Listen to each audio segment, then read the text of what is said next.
One nation one election की जो परंपरा है वो फिर लागू होनी चाहिए, क्योंकि इससे देश का हित है। ये एक राष्ट्रीय हित के मुद्दा है।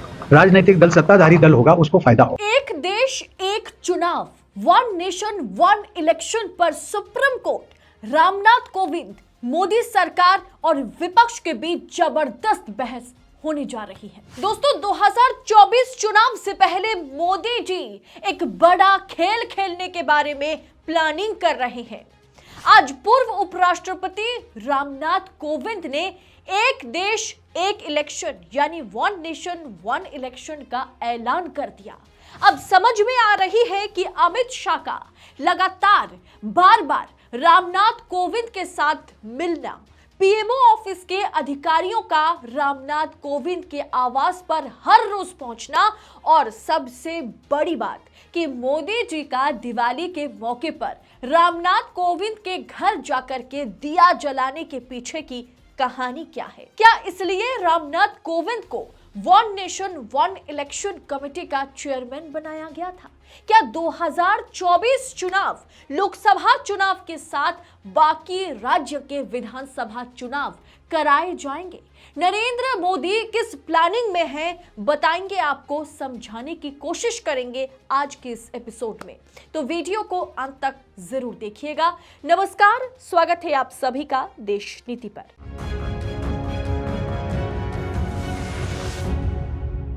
देश नीति, केवल सच्ची और पक्की खबरें। एक देश और एक चुनाव के आड़ में रामनाथ कोविंद किस चीज का ऐलान कर गए? ऐसा क्या कह गए जो एक बड़ा सवाल पैदा कर रहा है? देश में वन नेशन वन इलेक्शन का खुला ऐलान हो गया? नहीं दोस्तों, कोई ऑफिशियल अनाउंसमेंट नहीं हुई है और ना ही इसका बिल पास हुआ अभी तक सदन में। सरकार ने एक कमेटी बनाई जो वन नेशन वन इलेक्शन की जो है पारदर्शिता पर विचार करेगी, लेकिन बिना पार्लियामेंट में बिल पास कराए वन नेशन वन इलेक्शन की कमेटी में क्या बातचीत हुई, क्या आलोचना हुई, ये सारा कुछ जो है किसी को पता नहीं है। लेकिन रामनाथ कोविंद ने ऐलान कर दिया कि देश में एक देश एक जो इलेक्शन है, वन नेशन वन इलेक्शन लागू होने जा रहा है। दोस्तों, देश एक नया दौर देखेगा, लेकिन सबसे पहले आप रामनाथ कोविंद का ये बयान सुनिए। इस पर बहुत सारी समितियों की रिपोर्ट आई है, पार्लियामेंट्री कमेटी की रिपोर्ट आई है, नीति आयोग की रिपोर्ट आई है, भारत के चुनाव आयोग की रिपोर्ट आई है और कई समितियों की रिपोर्ट आई है, जिसमें उन्होंने कहा है कि देश में वन नेशन वन इलेक्शन की जो परंपरा है वो फिर लागू होनी चाहिए। भारत सरकार ने एक हाई लेवल कमेटी नियुक्त की है, उसका मुझे चेयरमैन बनाया है और उसमें और भी हमारे सदस्य हैं। मैंने सभी जितने भी राष्ट्रीय रजिस्टर्ड दल हैं उन सबसे भी संपर्क किया है, उनके सुझाव मांगे हैं और कभी न कभी हर राष्ट्रीय राजनीतिक दल ने इसका समर्थन भी किया है। कुछ दल हो सकते हैं, लेकिन हम सबसे रिक्वेस्ट कर रहे हैं कि भाई आप हमें सकारात्मक अपना सहयोग हमें इसमें दीजिए, क्योंकि इससे देश का हित है। ये एक राष्ट्रीय हित के मुद्दा है, इसमें किसी भी राजनीतिक दल का कोई लेना देना नहीं है। एक एग्जाम्पल हम आपको देते हैं, आप बड़े विद्वान मीडिया के लोग हैं, आप इस पर सोचिएगा कि ये प्रथा यदि लागू होती है तो उसका जो भी केंद्र में राजनीतिक दल सत्ताधारी दल होगा उसको फायदा हो, एक दल हो, इसमें किसी प्रकार का भेदभाव नहीं है और उससे सबसे बड़ा जो फायदा होने वाला है वो आम जनता को होने वाला है। वो जितना रेवेन्यू जो आएगा, जितनी बचत होगी जाकर के, वो आपके विकास कार्यों में लगाया जा सकता है। बहुत बहुत धन्यवाद। दोस्तों, सरकार एक देश एक चुनाव सही है या गलत है, इस पर बाकियों का स्टैंड क्या है, किस प्रकार से देश में ये लागू हो सकता है, इसके लिए एक कमेटी बनाई 3 जून को। कमेटी का चेयरमैन जो है वो पूर्व उपराष्ट्रपति रामनाथ कोविंद बने। फिर कमेटी किस प्रकार की जांच कर रही है इसके बारे में किसी को कुछ भनक नहीं लगता, कुछ पता नहीं चलता, मीडिया में कोई खबर नहीं है। सिर्फ कुछ तस्वीरें सामने आती हैं जो एक एक कर आपकी स्क्रीन पर मैं दिखाऊंगी। जिस रामनाथ कोविंद को भाजपा यूपी से चुनाव लड़ने के लिए टिकट नहीं दी थी, उसी रामनाथ कोविंद के आवास पर जो है अमित शाह, मोदी जी धरना देते हुए नजर आए। अमित शाह मोदी का आना जाना शुरू होता है और इस बिल को पार्लियामेंट में पास कराए बगैर ही सरकार लागू करने का ऐलान करवा देती है। ऊपर से रामनाथ कोविंद सभी पार्टियों के लिए कहते हैं कि आप वन नेशन वन इलेक्शन को सपोर्ट कीजिए। वो कहते हैं कि इससे केंद्र में जिसकी सरकार होगी उसे सबसे फायदा होगा, चाहे बीजेपी हो या कांग्रेस की सरकार हो। लेकिन माननीय रामनाथ कोविंद जी, बहुत अच्छे से हमें मालूम है कि वन नेशन वन इलेक्शन के चलते सबसे ज्यादा फायदा सत्ता में बैठी पार्टी को जो है मिलेगा, बीजेपी को ही सबसे फायदा होगा।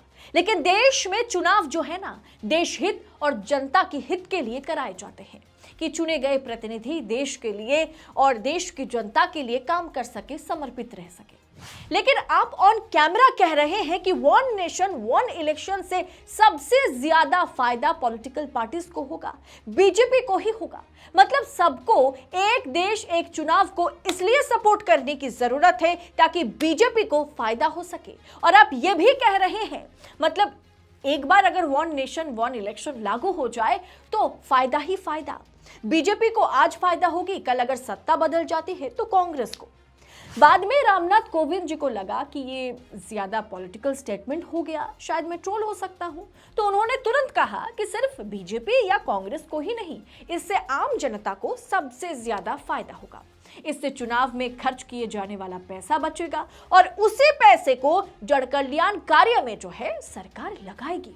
क्या जनता इतना मूर्ख है क्या कि वो मान जाएगी कि वन नेशन वन इलेक्शन लागू करने के पीछे मकसद जो है ना, वो सिर्फ सरकार का खर्च बचाने का है। सरकार 2024 लोकसभा चुनाव के साथ विपक्ष शासित राज्यों के चुनाव भी जो है ना कराना चाहती है। उन राज्यों में चुनाव कराना चाहती है जहां कांग्रेस, टीएमसी या किसी विपक्षी पार्टी जो है सत्ता में बैठी हुई है।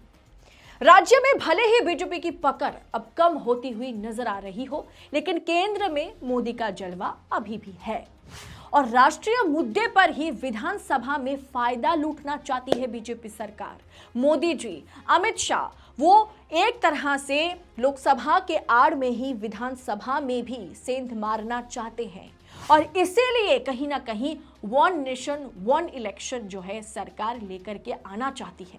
लेकिन इसको लेके आने के लिए एक प्रोसेस होता है, एक प्रोसीजर्स होते हैं, लेकिन उसको दरकिनार करते हुए, उसकी धज्जियां उड़ाते हुए जो है कि एक कमेटी के जो चेयरमैन है रामनाथ कोविंद, जो पूर्व राष्ट्रपति रहे, उनको बहुत अच्छे से पता है कि किस तरह से इस तरह की कमेटी काम करती है, किस तरह के बयान जो है कि सामने मीडिया के सामने रखने की जरूरत है। जब वन नेशन वन इलेक्शन चुनाव से जुड़ा हुआ सबसे बड़ा मुद्दा है और चुनाव एक डेमोक्रेटिक कंट्री के लिए कितना बड़ा विषय है, तो सबसे बड़ा विषय है, उसमें बिना किसी जांच पड़ताल वो कमेटी करी है या नहीं करी है, या कितनी मीटिंग्स हुई, उस मीटिंग में क्या कुछ सामने निकल करके आया, ये जो है इसका कोई प्रेस रिलीज जारी नहीं होता, इसको डॉक्यूमेंट के तौर पर पब्लिक डोमेन में रखा नहीं जाता, सरकार इसकी जानकारी नहीं देती, पार्लियामेंट में इसको जो है एक्ट के तौर पर लागू नहीं कराया जाता। लेकिन उससे पहले रामनाथ कोविंद जो कि चेयरमैन है इस कमेटी के, वो कह देते हैं कि वन नेशन वन इलेक्शन देश हित के लिए है। मैं आप लोगों से कहता हूं कि सभी पॉलिटिकल पार्टीज इसका सपोर्ट करें, क्योंकि इससे सबसे ज्यादा फायदा जो केंद्र में सरकार बनाएगी उसी को होगा। आज बीजेपी है, कल कांग्रेस बन सकती है, तो उसे भी फायदा होगा। तो अपने फायदे के लिए, पॉलिटिकल फायदे के लिए आप वन नेशन वन इलेक्शन को वोट कीजिए, सपोर्ट कीजिए। ये बात अगर कमेटी के चेयरमैन और पूर्व उपराष्ट्रपति कहते हैं तो इस पर आपकी राय क्या होगी? क्या ये बस सामने उपराष्ट्रपति एक मोहरा है, पीछे कोई और बैठकर ये जो है ना सारा खेल रच रहे हैं? आपको क्या लगता है रामनाथ कोविंद के पीछे असल में कौन है? तो दोस्तों, इस पूरे विषय पर हम आपकी राय जानना चाहेंगे। आप कमेंट बॉक्स में अपनी राय हमारे साथ शेयर कीजिएगा, क्योंकि आपकी राय, जनता की राय देश नीति के लिए, हमारे लिए बहुत ज्यादा महत्वपूर्ण है। तो कमेंट बॉक्स का इस्तेमाल कीजिए, थैंक्स ऑप्शन का इस्तेमाल कीजिए। अगर आपको वीडियो, अगर आपको रिपोर्ट पसंद आती है तो देश नीति को भरपूर अपना सपोर्ट दे। बहुत बहुत शुक्रिया। जय हिंद, जय भारत।